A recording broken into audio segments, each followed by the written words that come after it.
Bearer భయపడుతూ ఆ train తీసుకుని సోము వద్దకు వెళ్ళి, ఇందులో నా తప్పేం లేదు, అతను ఇవ్వమన్నాడు, నేను ఇస్తున్నాను అన్నాడు. సోము మాట్లాడకుండా 2 చాకులు తీసుకొని ఆ చీటు చదివాడు. వాడి ముఖం ఎర్రబడింది. తీవ్రంగా గోపి వంక చూశాడు. గోపి ఇప్పుడు సోము వైపు తిరిగి ఉన్నాడు. అతని ముఖంలో భయం, కలవరం లాంటి లక్షణాలు ఏమీ లేవు. సోము మెరుపు వేగంతో అతని మీదకు చాకును విసిరాడు. అది ఇంచుమించు గోపి పొట్టలో గుచ్చుకునేదనే అందరూ భావించారు. హాల్లోని ఓ బలహీన మనుష్యుడు కెవ్వుమని అరిచాడు కూడా. కానీ గోపి చివరి క్షణంలో దానిని చేతితో పట్టుకొని అలాగే నేల మీదకు జార విడిచాడు. సోము 2వ చాకును విసిరాడు. ఈ పర్యాయం గోపి దాన్ని చేత్తో అందుకొని అదే ఊపులో సోము మీదకు విసిరాడు. చాకు సోము కుడి భుజంలో బలంగా దిగబడింది. సోముకు ఇలాంటి వ్యక్తి ఎప్పుడూ తటస్థపడలేదు. వాడికి కంగారులో బుర్ర పని చేయలేదు. అప్రయత్నంగానే వాడిని అక్కడి నుంచి పారిపోయాడు. అప్పటికి ఆ యువతి మేడ మెట్లు దిగి కిందకొచ్చింది. గోపి ఆమెను సమీపించి, నీ అన్న పారిపోయాడే అన్నాడు. నా అన్న ఎవరు అన్నది ఆ యువతి ఆశ్చర్యంగా. ఇప్పుడు పారిపోయినవాడు అన్నాడు గోపి. నీకు వాడు నా అన్నలా కనపడుతున్నాడా అన్నదామె. లేదు, నీవు వాడికి చెల్లెల్లా కూడా అగుపడలేదు. కానీ మీ ఇద్దరి వ్యవహారం చూసి అన్నా చెల్లెల దాగుడు మూతలు అనిపించి అలా అడిగాను. నా వంటి పేద బాలికను పరిహాసం చేయడం నీ వంటి ఉత్తముడికి తగదు అన్నది యువతి దీనంగా. నీవు పేద బాలికవే అయి ఉండాలి. నేను చేసిన ఉపకారానికి బదులుగా థ్యాంక్స్ కూడా ఇచ్చుకోలేవనుకుంటాను అన్నాడు గోపి. నన్ను మన్నించు.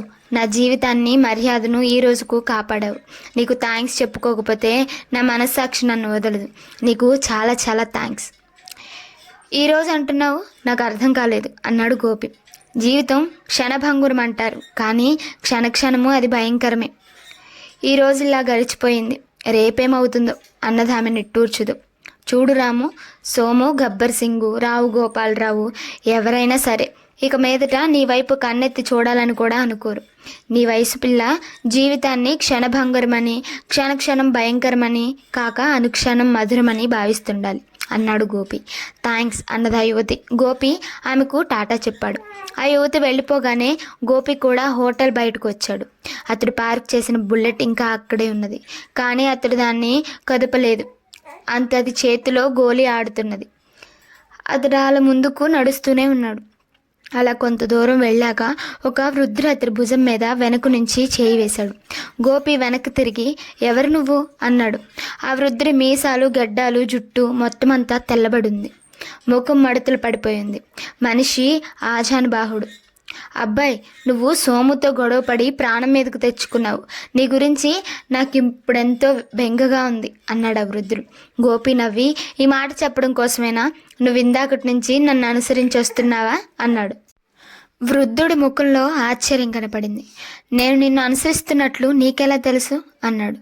ప్రమాదకరమైన వృత్తిని స్వీకరించిన వాళ్ళు అనుక్షణం అప్రమత్తులై ఉండకపోతే మృత్యువు చేత కబళించబడతారు అన్నాడు గోపి. అబ్బాయి, నిన్ను చూస్తుంటే నాకు నా యవ్వనం గుర్తొస్తుంది. నీతో మాట్లాడాలనుంది. హోటల్కి వస్తావా అన్నాడు వృద్ధుడు. గోపి అంగీకార సూచకంగా తల ఊపి వృద్ధుడిని అనుసరించాడు. ఇద్దరు మళ్ళీ హోటల్లోకి వెళ్లారు. ఒక మూలను వెళ్ళి కూర్చున్నారు. నా మాట కాదనకుండా వచ్చావు, థ్యాంక్స్ అన్నాడు వృద్ధుడు. వచ్చాను సరే, నువ్వు చెప్పదలుచుకున్నదేమిటో త్వరగా చెప్పు. అవతల నాకు చాలా పనులున్నాయి అన్నాడు గోపి చిరాకును వ్యక్తపరుస్తూ. తొందరపాటు మంచిది కాదు. నేను నీ మేలు కోరేవాణ్ణి. నువ్వు ఇప్పుడు ఎలాంటి ప్రమాదంలో ఇరుక్కున్నావో నీకు తెలియదు. సోము నాయుడు మనిషి. వాడికి జరిగిన అవమానాన్ని నాయుడు సహించడు. అతడి మనుషులు అప్పుడే నీకోసం వేట ప్రారంభించుంటారని నా అనుమానం అన్నాడు వృద్ధుడు. నువ్వు ముసలివాడు అయిపోయావు. మాటలతో భయపెట్టదలుచుకుంటే అలాంటి విద్యలు నీ మనవడి ముందు ప్రదర్శించు. నాతో నీకున్న పనేమిటో తొందరగా చెప్పు. వృద్ధుడేదో చెప్పబోయి ఆగిపోయాడు. బేరర్ వచ్చి వారి పక్కన నిలబడ్డాడు. ఏం చెప్పాలా అని గోపి ఆలోచిస్తున్నాడు. వృద్ధుడు అతడి వంక చిరాగ్గా చూసి, కాసేపు మా మధ్యకు రాకు అన్నాడు. గోపి బేరర్ వంక చూసి, అవును, ఇందాక నేను బిల్లు పే చేశానా అన్నాడు. నిన్ను బిల్లు అడిగే దమ్ములు ఎవరికుంటాయి? అలాగని హోటల్ యజమాని ఏమీ నష్టపోలేదులే. నీ బిల్లు నేను ఇచ్చాను అన్నాడు వృద్ధుడు. బేరర్ అక్కడి నుంచి వెళ్ళిపోయాడు. నా బిల్లు నువ్విచ్చావా అన్నాడు గోపి ఆశ్చర్యంగా. ఎందుకు? మెరిక లాంటి నాయుడు మనిషిని సునాయాసంగా చిత్తు చేశావు అందుకు అని ఒక్క క్షణం ఆగి, అసలు సంగతి చెబుతాను విను. ఈ ఫిరంగిపురం మొత్తం 2 ముఠాల ఆధీనంలో ఉంది. ఆ ముఠాల రక్షణ లేనిదే పోలీసోడు కూడా ఇక్కడ బ్రతకలేడు. అందులో ఒక ముఠాకు అధిపతి నాయుడు, 2వ ముఠాకు అధిపతిని నేను అన్నాడు వృద్ధుడు. నువ్వు ముఠాకు నాయకుడివా? ఆశ్చర్యంగా అన్నాడు గోపి. అయితే నీ పేరు చౌదరి అయి ఉండాలి, అవునా? వృద్ధుడు నవ్వి, బాగానే ఊహించావు. మా ఇద్దరి పేర్లు విదేశాల్లో కూడా వాడుకలో ఉన్నాయని చెప్పుకుంటారు. నీకు తెలియడంలో ఆశ్చర్యం లేదు.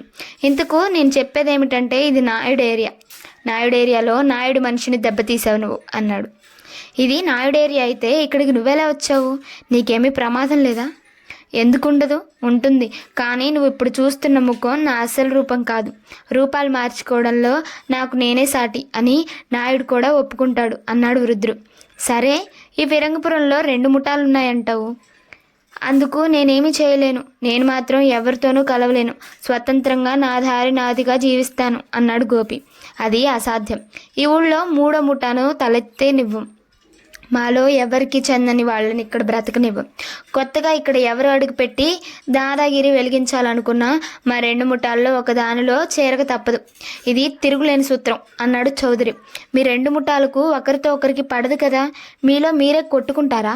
నాలాంటి వాడిని పట్టించుకుంటారా అన్నాడు గోపి. మా 2 ముఠాలకు ఎలాంటి శత్రుత్వమైనా ఉండొచ్చు, కానీ 3వ వాడి ఊళ్ళో అడుగు పెడితే మేమిద్దరం ఒక్కటైపోతాం. వాడిని మట్టు పెట్టుకునే మా శత్రుత్వాన్ని మళ్ళీ కొనసాగిస్తాం అన్నాడు చౌదరి. ఆ ముఠాలు అవిచ్ఛిన్నంగా ఆ ఊళ్ళో ఎలా మొనగలుగుతున్నది గోపికి అర్థమైంది. మనకు యుద్ధం వచ్చినప్పుడు వాళ్ళు 100, మనం 5, కానీ మన మీదకి ఎవరైనా యుద్ధానికి వస్తే మనం 105 అన్నాడు ధర్మరాజు భీముడితో. ఈ ఐకమత్య సిద్ధాంతాన్ని ఎందరూ అర్థం చేసుకుని ఆచరిస్తున్నారో తెలియదు, కానీ ఫిరంగిపురం ముఠాలకు మాత్రం ఈ సిద్ధాంతం బాగా ఉపయోగపడుతుంది. కురుక్షేత్ర యుద్ధం జరిగినప్పుడు అటుపక్షం నుండి ఇటుపక్షం నుండి పావులు హతమయ్యారు. ఫిరంగిపురంలో కురుక్షేత్ర యుద్ధం జరగడానికి తన సూత్రధారి కావాలి. అదే తనకు మిగిలిన ఉపాయం కూడా. ఎవరినైనా మట్టు పెట్టగల శక్తి ఉన్న మీరు మీలో ఒకరిని ఎందుకు నాశనం చేయలేరు? ఒకే ఊరికి 2 ముఠాలు ఏమిటి? చౌదరి, నాయుడు ఈ ఇద్దరిలో ఎవరో ఒక్కరో మిగలాలని పట్టుబడితే ఏదో ఒకటి తేలిపోదా అన్నాడు గోపి. అబ్బాయి అన్నాడు చౌదరి నవ్వుతూ, సృష్టిలో బ్యాలెన్స్ తప్పనిసరి. ఈ ప్రపంచంలో అమెరికా ఒక్కటే బలమైన దేశం ఉంటే అది ఈ ప్రపంచంలోని ఇతర దేశాలన్నింటినీ సామంత దేశాలు చేసుకొని ఉండేది. అలాగే రష్యా కూడా. ఆ 2 దేశాలు సమఉజ్జీలు కావడం వల్లనే ఎన్నో ఇతర దేశాలు స్వతంత్రంగా బ్రతకగలుగుతున్నాయి. ఇది సృష్టి రహస్యం. ఈ ఫిరంగిపురంలో చౌదరి, నాయుడు అని 2 ఉన్నారు కాబట్టే ఈ ఊళ్ళో సామాన్యులు కూడా ఉండగలుగుతున్నారు. ఈ ఊరొక ఊరు అనిపించుకుంటుంది. అది కాక మేమిద్దరం సమఉజ్జీలం. ఇంకా చెప్పాలంటే ఒకప్పుడు నేను, నాయుడు భాగస్థులం. ఒకరంటే ఒకరికి గౌరవం ఉంది, అసూయ ఉంది. ఒకరి బలం ఒకరికి తెలుసు, బలహీనతలు తెలుసు, సంకేత స్థలాలు తెలుసు. అందువల్ల మాలో మేము అప్పుడప్పుడు కీచులాడుకున్న ఒకరినొకరు రూపామావులుకోవడం జరగదు. అమెరికా, రష్యాలు పరస్పరం యుద్ధం చేస్తే ఏ దేశమూ మిగలదని ఇద్దరికి తెలుసు. అది మా కథ. గోపి చౌదరి మాటలకు శ్రద్ధగా విన్నాడు. మీ ముఠాలు నడిపే పద్ధతి నాకెంతో నచ్చింది.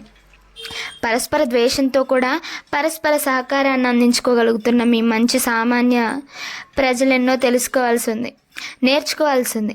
మీ వంటి వారితో కలిసి ఉండడం నా ప్రాణాలకు రక్షణ కల్పిస్తే అది నాకు మంచిదే. కానీ నువ్వు ఈ మాటలు నిజంగానే అంటున్నావా? నేను నీకు అపరిచితుణ్ణి కాదు. నన్ను నీ ముఠాలోకి ఎలా తీసుకుంటావు? చౌదరి నవ్వి, నీ సామర్థ్యం చూశాను. ఇలాంటి శక్తియుక్తులు దొంగలకైనా ఉంటాయి, పోలీసులకైనా ఉంటాయి అన్నాడు. అయితే నేను పోలీసుల మనిషిని కావచ్చు కదా? అసాధ్యం. నీ పోలికల వాడెవడు ఈ మధ్య ఈ చుట్టుపక్కల పోలీస్ డిపార్ట్మెంట్లో అపాయింట్మెంట్ కాలేదు. ఈ విషయంలో మా రికార్డ్స్ ఎప్పుడూ అప్ టు డేట్గా ఉంటాయి అన్నాడు చౌదరి. నువ్వు పొరపడ్డావని నా నమ్మకం. నేను పోలీసుల మనిషిని.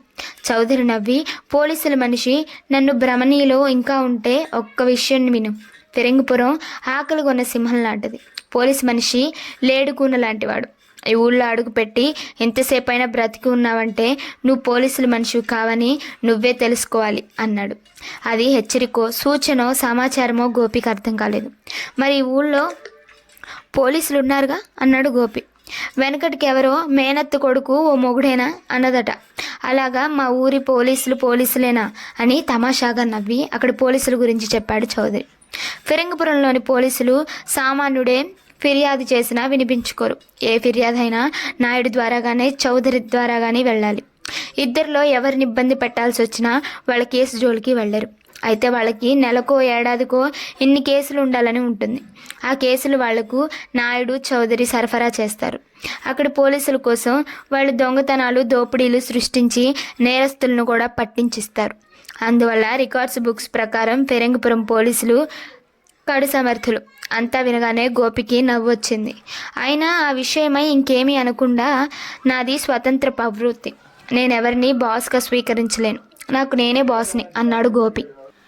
అబ్బాయి అలాగనకు, నువ్వు నా మాట వింటే నీకు పెద్ద బంగళా నిండా పనివాళ్ళు, కావాలంటే రోజుకొక అందమైన భార్య, అన్ని నీకోసం ఏర్పాటు చేస్తాను. నా వంటి బాస్ నీకు దొరకడు అన్నాడు చౌదరి. భలే బాస్వి నువ్వు అని గోపి అదొకలా నవ్వి, ఇందాక ఇక్కడ సోముతో జరిగిందంతా నాటకమని నీకు తెలియదా అన్నాడు. అంటే అన్నాడు చౌదరి. నేను నాయుడి మనిషిని, నిన్నెలాగో ట్రాప్ చేసి చంపమని నాయుడు నాకు చెప్పాడు. అందుకోసమని ఇందాకటి నాటకం అంతా ఏర్పాటైంది. ఇప్పుడు నేను నిన్ను అవలీలగా చంపి వెళ్ళగలను. నాకు నువ్వు బాస్వి కావాలనుకుంటున్నావు, ముందు దైవ ప్రార్థన చేసుకో. అబ్బాయి అన్నాడు చౌదరి, నీ పేరేమిటో నాకు తెలియదు కానీ నీ జేబులోంచి ఏ ఆయుధాన్నైనా తీసి నాపై ప్రయోగించాలనుకుంటే నీ తలలోంచి ఒక్కసారిగా 6 గుళ్ళు దూసుకొని పోతాయి. నన్ను తక్కువగా అంచనా వేయకు. నేను నమ్మను అన్నాడు గోపి. అయితే ఒక్కసారి చుట్టూ చూడు. గోపి జేబులో చేయి పెట్టి చుట్టూ చూశాడు. చురుకైన అతడి కనులు తనకు కాస్త దూరంలో హోటల్లో 6 చోట్ల చల్లడం కలగడం గమనించాడు. చౌదరి నిజమే చెప్పాడని అతడు గ్రహించాడు. అప్పుడు సుతారంగా జేబులోంచి రుమాలు తీసి ముఖం తుడుచుకున్నాడు. చెమటలు పట్టాయి కాదు అన్నాడు చౌదరి మందహాసం చేస్తూ. కళ్ళెమ్మట నీళ్ళొస్తే ఏడుస్తున్నారేమోననుకోవచ్చు నువ్వు, అవి ఆనంద బాష్పాలయ్యే అవకాశం కూడా ఉంది అన్నాడు గోపి. అంటే ఇప్పుడు నీ అనుచరులు నాకు గురిపెట్టిన రివాల్వర్స్ వెనక్కి తీసుకున్నారు. వెర్రివాడ, నీ జేబులోకి చేయిపోయిందంటే అవి మళ్ళీ నీకు గురిపెట్టబడగలవు. సరే, ఒకసారి బల్లకిందకు చూసి నా చేతి మీద రుమాలు తీసుకో అన్నాడు గోపి. చౌదరి వంగి బల్ల కిందకు చూశాడు. బల్ల కింద గోపి ఎడమ చేయి ఉంది. ఆ చేతి మీద రుమాలు కప్పుంది. ఇందాక అతడి ముఖం తుడుచుకున్న రుమాలే అది. చౌదరి ఆ రుమాలు తీసి ఉలిక్కిపడ్డాడు. ఆ చేతిలోనే చిన్న సైజు పిస్టల్ ఉంది. బహుశా అది ఇందాక రుమాలు మడతల్లో ఉండాలి. చెమట పడుతున్నదా అన్నాడు గోపి. చౌదరి ఒక్క క్షణం ఏమీ మాట్లాడలేదు.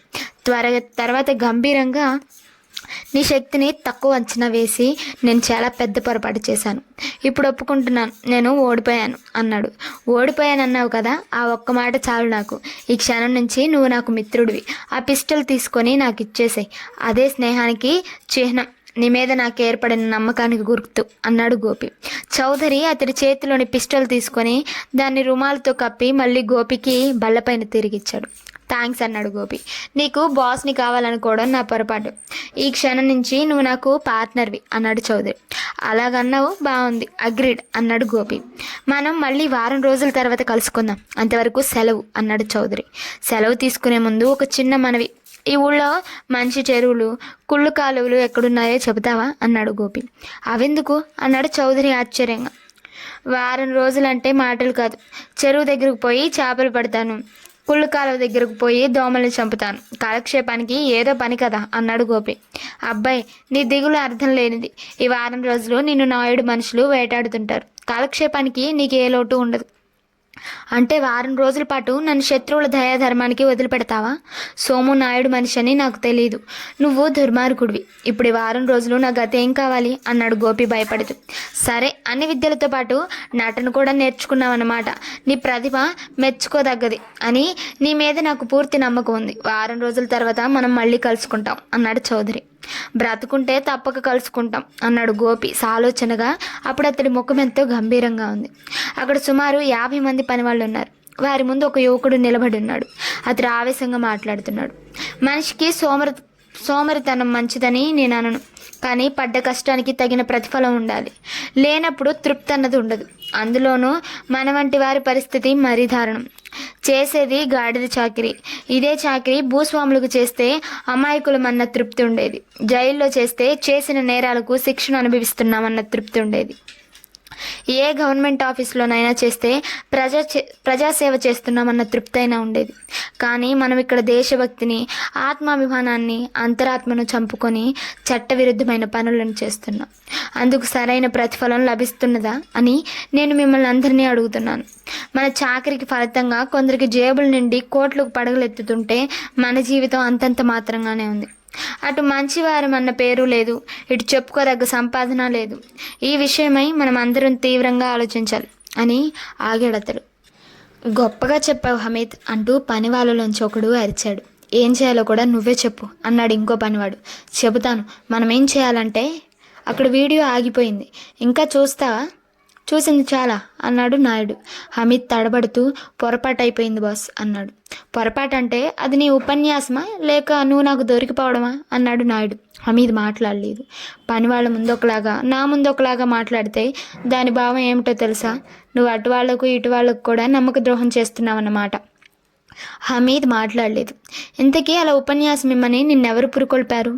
క్షమించండి బాస్, ఎందుకో నాకే అలాంటి బుద్ధి పుట్టింది. ఇందులో క్షమార్పణ ప్రసక్తి ఏముంది? నీకు అలాంటి బుద్ధి పుట్టిందంటే ఆ తప్పు నాదే. నేను మీకు బాగా లోకువిచ్చుండాలి, లేదా మీ పనికి సరైన న్యాయం చేకూర్చలేకపోతున్నాను. హమీద్ మాట్లాడలేదు. సమస్యలు అనేవి అందరికీ ఉంటాయి. సమస్యలు వచ్చినప్పుడు ఆవేశపడి అందరినీ రెచ్చగొట్టడం వల్ల అవి పరిష్కారం కావు. సమస్యల పరిష్కారానికి నాకు తెలిసిన తిరుగులేని ఉపాయం ఒకటి ఉన్నది. అదేమిటో తెలుసా?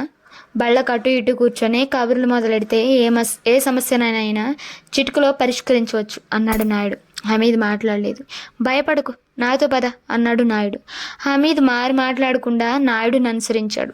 ఇద్దరు అక్కడి నుంచి ఓ గదిలోనికి ప్రవేశించారు. ఆ గదిలో ఒక బల్ల ఉంది. బళ్ళకు అటు ఇటు కుర్చీలు, బల్ల మీద యాస్ట్రే. కూర్చో అన్నాడు నాయుడు. సంకోచిస్తూనే హమీద్ ఒక కుర్చీలో కూర్చున్నాడు. నాయుడు అవతలి వైపు తను కూర్చొని, డేర్ హమీద్, నువ్వు ఆకలి బాధ భరించలేక నేరస్తుడు అయ్యావు. నిన్నెవరూ నేరాలు చేయమని ప్రోత్సహించలేదు. నీ ఆకలే నిన్నందుకు ప్రోత్సహించింది, ఒప్పుకుంటావా అన్నాడు. హమీద్ అంగీకార సూచకంగా తలాడించాడు. సిగరెట్ తాగుతావా అన్నాడు నాయుడు. హమీద్ తల అడ్డంగా ఊపాడు. అప్పుడు నాయుడు సిగరెట్ కేసు తీసి, నేను కాల్చితే అభ్యంతరం లేదుగా అన్నాడు. హమీద్ తల అడ్డంగా ఊపగానే అతడు సుతారంగా సిగరెట్ పెదాల మధ్య ఉంచుకొని సిగరెట్ కేసునే లైటర్గా ఉపయోగించాడు. తర్వాత కేసు జేబులోనికి వెళ్ళిపోయింది. నాయుడు ఎడమ చేయి యాస్ట్రేను గిరగిరా తిప్పుతుంది. హమీద్ ఆ యాస్ట్రే వంకనే చూస్తున్నాడు. నేరాలు నీ ఆకలిని కొంతవరకు తీర్చాయి, కానీ నువ్వు పోలీసుల బారి నుంచి తప్పించుకోలేకపోయావు. ఫలితంగా జైలు పాలయ్యావు. జైల్లో నీకు దొరికిందేమిటి? కుళ్ళు రొట్టెలు, అంతే కదా? హమీద్ తల ఊపాడు. నేను నిన్ను ఆకలి నుంచి, పోలీసుల నుంచి, జైలు నుంచి, కుళ్ళు రొట్టెల బారి నుంచి రక్షించాను. పోలీసులు నేరస్తుడికి శిక్ష ఇస్తారు, కానీ రొట్టె ఇవ్వలేరు, ఉద్యోగం ఇవ్వలేరు, నీ ఆకలి సమస్యకు శాశ్వత పరిష్కారం చూపించలేరు. అవన్నీ నేను చేశాను, నిజమే కదా? హమీద్ తల ఊపాడు. నాయుడు చెయ్యి వెనక్కు జాపి గోడ మీద ఓ స్విచ్ తొక్కాడు. మరుక్షణం గదిలోకి ఓ యువకుడు ప్రవేశించాడు. నాయుడు ఆ యువకుడి వంక చూసి, మిస్టర్ హమీద్, ఫైల్ తీసుకునిరా అన్నాడు. కొద్ది క్షణంలో ఒక ఫైలు నాయుడు ముందుకొచ్చింది. ఆ యువకుడు వెళ్ళిపోయాడు. నాయుడు ఫైల్ తెరిచి, అరే నాకు గుర్తులేదే, నువ్వు నీ స్నేహితులకు అన్యాయం చేశావు, భార్యను మోసం చేశావు, నీ వంటి వాడితో కలిసి జీవించడం దుర్భరమని నీ భార్య నిన్ను వదిలిపెట్టింది, ఆమె కారణంగానే నువ్వు పోలీసులకు పట్టుబడ్డావు అని మరికొన్ని కాగితాలు తిప్పి భార్య శరీరంలో వ్యాపారం చేయాలనుకోవడం ద్రోహమే అని కోర్టు కూడా అంది. నువ్వు భార్యకు ద్రోహం చేశావని తిరుగులేని విధంగా రుజువైంది. అంటే ద్రోహం చేయడం మొదటి నుంచి నీకు అలవాటేనన్నమాట. అందుకే ఇప్పుడు నాకు ద్రోహం చేయాలనుకుంటున్నావు అని నీ ఫైల్లో ఇంకా చాలా వివరాలు ఉన్నాయి, చదవనా, గుర్తు చేయనా అన్నాడు. వద్దు బాస్ అన్నాడు హమీద్ భయంగా.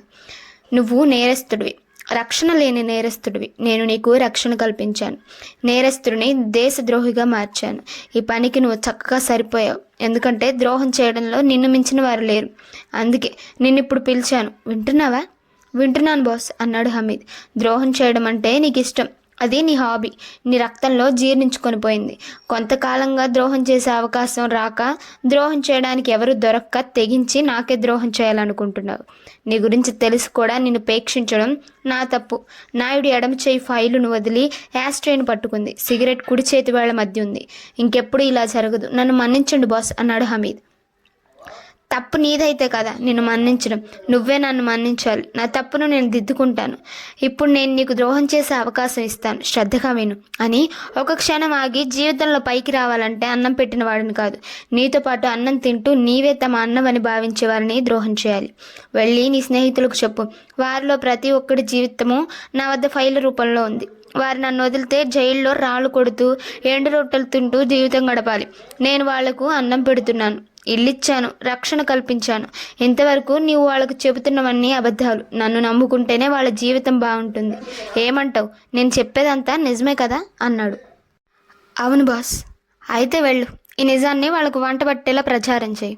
వాళ్లను పూర్తిగా నా వాళ్ళని చేయి. అప్పుడు నీ స్థానం ఇంకా పైకి పోతుంది. అతి త్వరలో నువ్వు ఈ విజయం సాధిస్తే నిన్ను నా అంతటి వాణ్ణి చేస్తాను. సమ్మతమేనా? హమీద్ ముఖంలో సంతోషం కనబడింది. అతడు తల ఊపాడు. నాయుడు యాస్ట్రేని ఓ పొజిషన్లో ఆపాడు. తన చేతిలోని సిగరెట్ను అందులో నలిపి ఆర్పి అలాగే వదిలేశాడు. ఇంకా నువ్వు వెళ్ళొచ్చు అన్నాడు నాయుడు. హమీద్ లేచి వెళ్ళిపోయాడు. కొద్ది క్షణాలాగి తను గదిలోంచి బయటకు వచ్చాడు. నాయుడప్పుడు అతడు ఒక యువకుడు పలకరించి, బాస్, సోము అర్జెంటుగా మిమ్మల్ని చూడాలంటున్నాడు అన్నాడు. అయితే హాల్లోకి పంపించు అన్నాడు నాయుడు. యువకుడు వెళ్ళిపోయాడు. అప్పుడు నాయుడు హాల్లోకి వెళ్ళి సోఫాలో కూర్చున్నాడు. కొద్ది క్షణాల్లో అక్కడికి సోము వచ్చాడు. అతడి భుజానికి ఉన్న కట్టును చూసి, ఏం జరిగింది అన్నాడు నాయుడు. ప్రమాదం బాస్ అన్నాడు సోము. ప్రమాదం నా మారు పేరు. ఇంకేమైనా విశేషాలుంటే చెప్పు అన్నాడు నాయుడు సోము వంకనే పరీక్షగా చూస్తూ. సోము క్లుప్తంగా హోటల్లో తనకు జరిగిన అనుభవం చెప్పి, వాడి ఊళ్ళో ఉండడం మనకు ప్రమాదం బాస్ అన్నాడు. వాడు ఉరకలు వేస్తున్న నది కావచ్చును, అలాంటి వాడు సముద్రంలో కలవక తప్పదు. మనం వాడి గురించి మరి కాస్త తెలుసుకోవాలి అన్నాడు నాయుడు. ఎందుకని? వాడు పోలీసుల మనిషి ఉండు. మనకు అలాంటి వార్తలేమీ రాలేదు. దుడుకువాడై ఉంటాడు. ఈ ఊరు గురించో మన ప్రతిభ గురించో విని మనతో కలవాలని వచ్చి ఉంటాడు. తన సరుకు చూపించాడు. చౌదరి కొట్టేసేలోగా ఇలాంటి వాడిని మనం స్వాధీనం చేసుకోవాలి. నా అనుమానం ఇప్పటికే చౌదరి వాడిని కలిసి ఉంటాడని అన్నాడు. ఇప్పుడు నన్నేం చేయమంటావు బాస్ అన్నాడు సోము. వాడి శక్తియుక్తులు మనకు తెలియాలి, మనమేమిటో వాడికి తెలియాలి. అందు గురించి వేట ప్రారంభించు. వాడిని ప్రాణాలతోనే పట్టుకునేటందుకు ప్రయత్నించు అన్నాడు నాయుడు. వాడిని ఎలా పట్టుకోవాలో నాకు తోచడం లేదు బాస్. పులిని పట్టాలంటే ఎర కావాలి. ఎరగా ఆడపిల్లనే ఉపయోగించు. ఆ పిల్ల పేరేమిటన్నావు అన్నాడు నాయుడు. దాని పేరు విశాల. ఏదో కంపెనీలో స్టెనోగా పనిచేస్తుంది. అలాగా? ఆ పిల్లకు ఉత్తరం రాసివు. నేను చెప్పే వరకు మళ్ళీ ఆమె జోలికి వెళ్ళకు అన్నాడు నాయుడు. పట్టుకున్నాక వాడిని ఏం చేద్దాం బాస్? పులిని పట్టుకుని ఏం చేస్తాం? సర్కస్ చేయిస్తాం అన్నాడు నాయుడు. ఆ మాటలని అతడు తమాషాగా నవ్వాడు. గోపి హోటల్లోంచి బయటకు వచ్చి బుల్లెట్ స్టార్ట్ చేస్తూ, చౌదరి ఇచ్చిన వారం రోజుల్లోనూ ఒకరోజు గడిచింది అనుకున్నాడు. బుల్లెట్ స్టార్ట్ అయింది. అతడు దాన్ని అధిరోహించేలోగా, ఏ మిస్టర్ అంటూ పరుగున విశాల అక్కడికి వచ్చింది. గోపి ఆమెను చూడకుండా తీక్షణమైన కళ్ళతో చుట్టూ చూడసాగాడు. విశాల ఆశ్చర్యంగా, ఏమిటి అలా చూస్తున్నావు అని అడిగింది. నీ వెంటబడిన వాడెక్కడా అని చూస్తున్నాను. విశాల ముఖం ఎర్రబడింది. ప్రతిరోజు నన్ను ఎవరో ఒకరు వెంటాడాలని ఉంటుందా నీకు?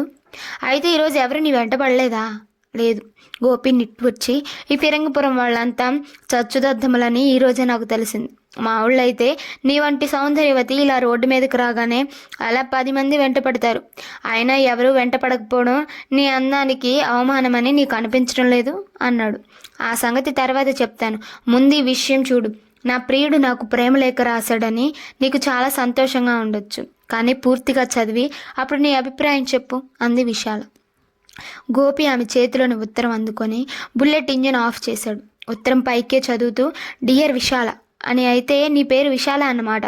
నువ్వు నాకు ఇంతవరకు నీ పేరే చెప్పలేదు అన్నాడు. నువ్వు నీ పేరు చెప్పావు గనుకనా అన్నది విశాల. నా పేరు నీ చేతే చెప్పిస్తాను అన్నాడు గోపి. ఎలా? 10 మంది గూండాల్ని ఒక్క చేత్తో చిత్తు చేసేవాడిని. ఏమంటారు? హీరో. అదే నా పేరు అని నీ పేరు నేను చెప్పాను, నా పేరు నువ్వు చెప్పావు. ఇలాంటి సంఘటన ఎక్కడో చూసినట్లు గుర్తు ఉంది అన్నాడు గోపి. విశాల ముఖం ఎర్రబడింది. పెళ్లిళ్లలో వధూవరుల పేర్లు ఒకరి చేత ఒకరివి చెప్పిస్తారు. గోపి మాటలు అర్థం కాగా ఆమె టాపిక్ మార్చడం కోసం, నీ తెలివికి సంతోషించాను, ఉత్తరం చదువు అంది. గోపి ఉత్తరాన్ని ఆమెకు అందించి, నేను ఉత్తరాలు చదువును, చూస్తాను, ఇది చూడడం అయిపోయింది అన్నాడు.